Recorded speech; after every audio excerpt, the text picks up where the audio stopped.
The Springboks are the world champions again, back-to-back champions. Now, I know there's a lot of people out there going, well, what am I going to do with my life now that the World Cup's over? I've got to wait 4 more years. Well, what you can do is you can watch this video. Here are some fun facts about South Africa's World Cup campaign. By beating New Zealand in the Rugby World Cup final, South Africa have become the most successful team in Rugby World Cup history. New Zealand have won the World Cup 3 times, Australia twice, England once, but South Africa have won it 4 times. South Africa have a 100% win record in Rugby World Cup finals. They're the only team to have never lost in a Rugby World Cup final. South Africa are only the second side to go back-to-back in World Cup history. The first team to do it was New Zealand back in 2011 and 2015. South Africa did it in 2019, 2023, but they are the first team to win back-to-back trophies on foreign soil. My best friend Siya Kolisi is only the second captain to win 2 World Cups. The first one, Richie McCaw, again with that New Zealand side in 2011 and 2015. 21 players from the winning 2023 World Cup squad were also in the winning 2019 World Cup squad,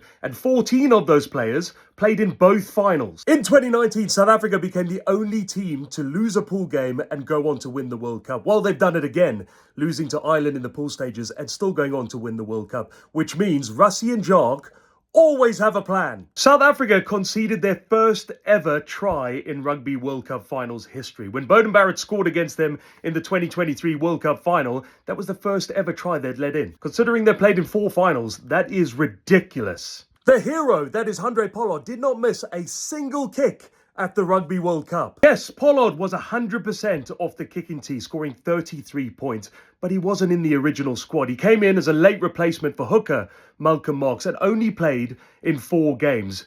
But I bet there are a lot of happy South Africans out there that he did go to France because he kicked them to single-point victories in the quarters against France, in the semis against England, and in that final against New Zealand. Speaking of Handré Pollard, he has now scored more points than any other player in Rugby World Cup finals. He scored 22 against England in 2019 and 12 against New Zealand in 2023, taking his tally to 34. Pieter-Steph terrorised the All Blacks in that Rugby World Cup final and broke the record for the most tackles made in a final. The previous record was 18 by Richie McCaw in 2011. Pieter-Steph made 28 tackles against the All Blacks. Yes, like it! To many, this will go down as the most impressive win in Rugby World Cup history. Hear me out. I'll tell you why. South Africa went into the World Cup final as the #1 ranked side in the world. To win the whole World Cup, they had to play against the other 5 teams in the top 6.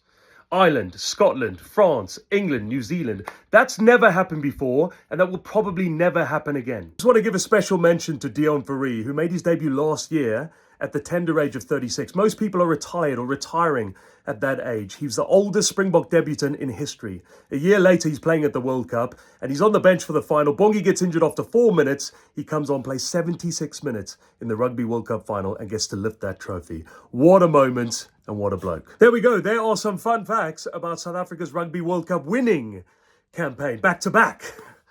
What a time to be alive. Anyway, thank you so much for watching. Thank you for all the support over the Rugby World Cup.